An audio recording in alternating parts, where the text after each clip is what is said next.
Okay, what we have here is the outdoor wood burner. Strictly a wood burner for outdoors. Not to be used inside a cabin, a tent, a trailer, or your house.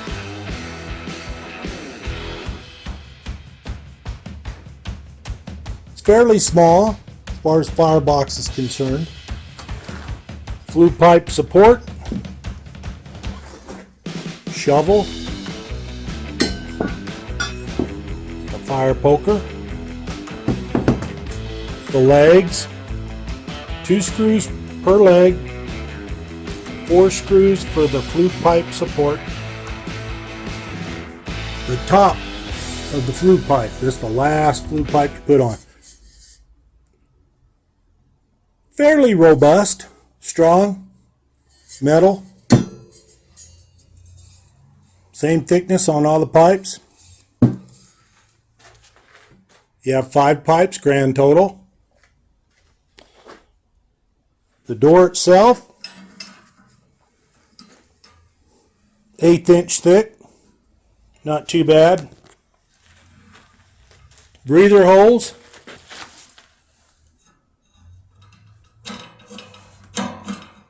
top,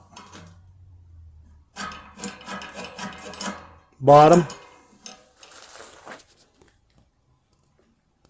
The rest of the stove is not very thick in metal.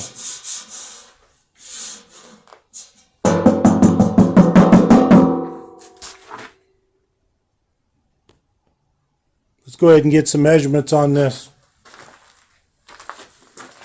See what we got here. Alright, we're coming on uphill. Let's see what we got. 17 5/8 length. That's including, it would be a full 18 inches if the door was closed, because the door itself is so thick. But since the door protrudes out there, it'd be a full 18. You can see that. Full 18 right there. Firebox.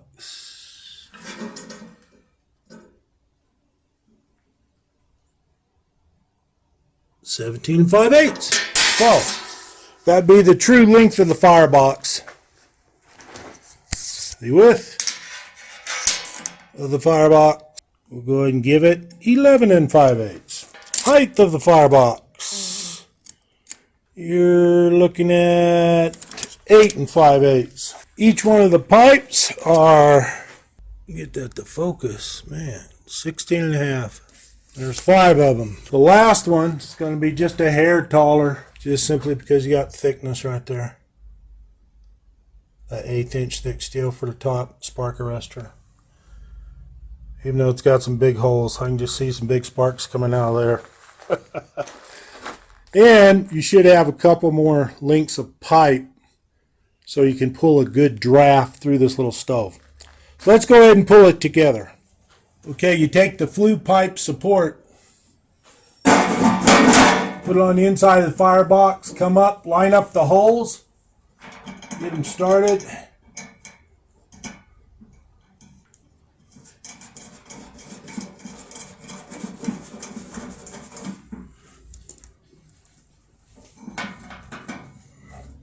You use an Allen wrench later to tighten them down. If you do like I did, cut the L portion off of the Allen wrench. Put it in a drill. So I'll show you that there in a second.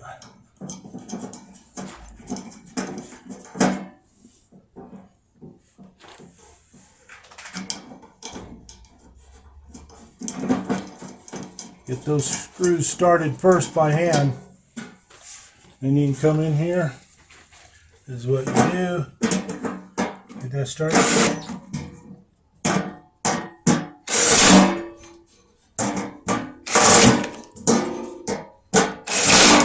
There you go. Flue pipe support's in. So what you do with the legs, same procedure, except you don't put them in through the inside. Put them up, 2 in each leg. Screws, that is. It's real easy. They built this box pretty simple. Not even I could mess it up too much.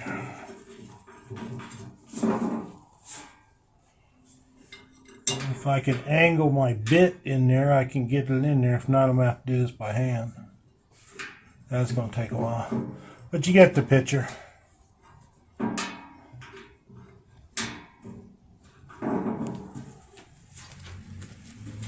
Use the magic of the camera to speed this up here in a minute.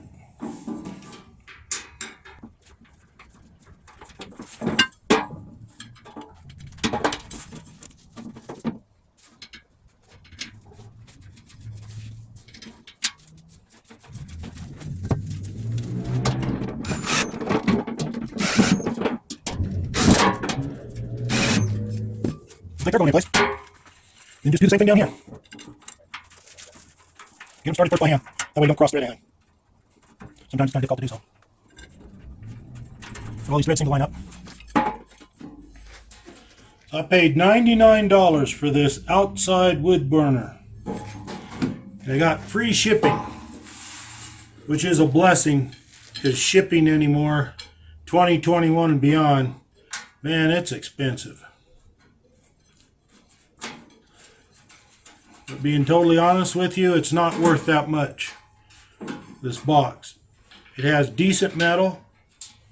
Looks like it's put together well. I checked all the welds. But for something you're going to be burning strictly outside, outdoors, it's not bad. I would like to have a firebox about 2 or 3 times the size. I got it in a bigger stove, but this one will burn small stuff. So you do then, you just tighten them up and go back to business.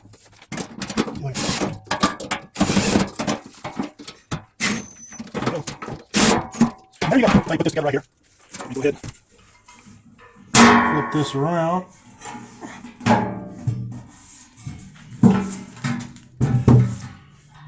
Finally flip that down, keep that door from coming open. But as you can see right here,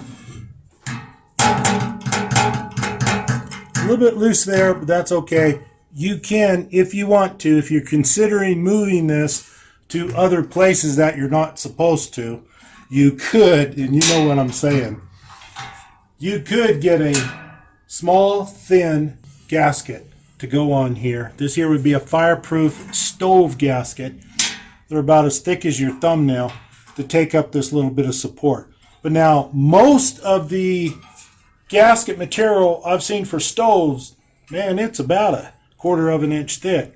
So you're going to have to either make one or search around and look for the smaller, thinner ones to take up the difference. But you can see that's going to let a lot come out. And up here, you're going to have to weld around. Over here, just check out all the welding. This would work to heat up a place. But again, outdoors. So what we'll do now, just go ahead and put these on. One right over the other. This will be your last one. And you can fire it up. You'd have to take it outside first before you put all the pipes on it. No, it'd be too awkward. It's not bad. I think it'll do the job.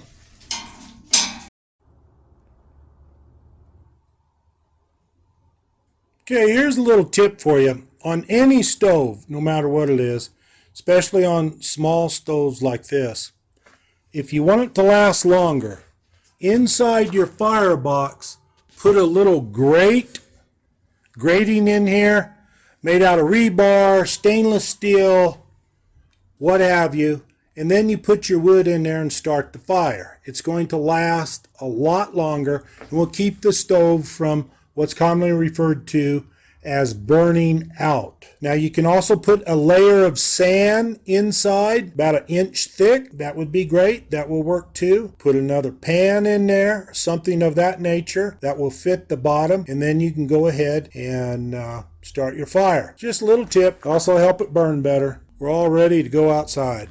Start this thing up. Okay, got the stove out here now. It's set up, but before I do that, I'm gonna go ahead and cut this barbecue grate that I took out, and I I got to cut off about that much. See, the grate will fit in here. I've got 2 of these, so I know which side.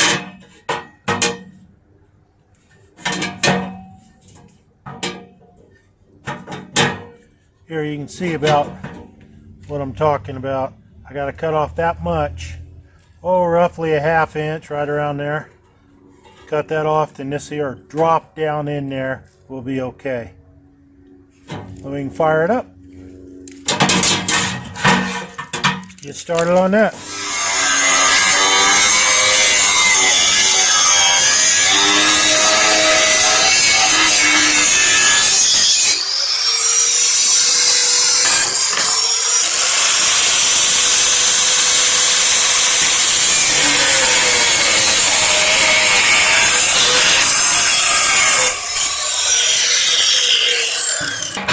Putting the broken pieces on the bottom first. Kind of putting this out. Oh, that's going to create a nice little area in there where air can come up into. Ooh, we are good. Eat it right, Athena. All right. Well, there you go.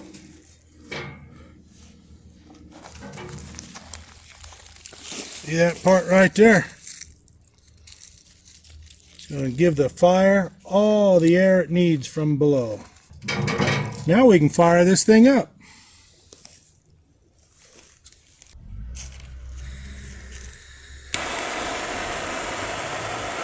Now I'm cheating on this one. I'm not using a ferrocerium rod or flint and steel. But there will be other videos, I guarantee you that. So let's go ahead and get this thing started.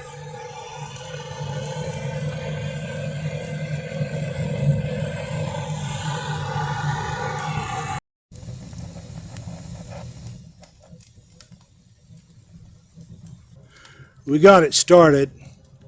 Now as you can see, smoke and everything's coming off the top of the firebox because of the paint, the machine oils and everything.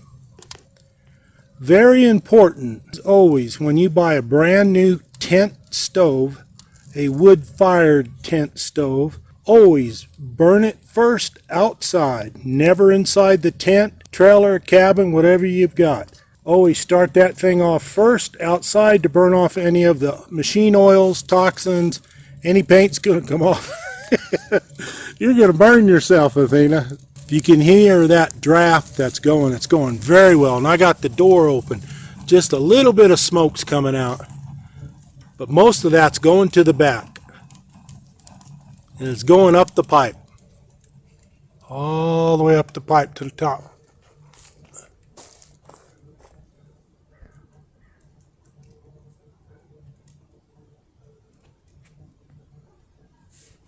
So there you go. Put together okay. Burning okay. It's a small firebox though. But it will keep a small area warm. You just have to make a few modifications. But this is an outside wood stove only. Now obviously once this gets hot, you can't do this by hand. Gotta have a pair of gloves on. There you go. You see all that smoke? If you would have started this up the first time inside a tent or something like that, or other enclosed area, look what would have happened. And this happens with all stoves, even the stoves that are designed specifically to heat your tent. It's a wood stove.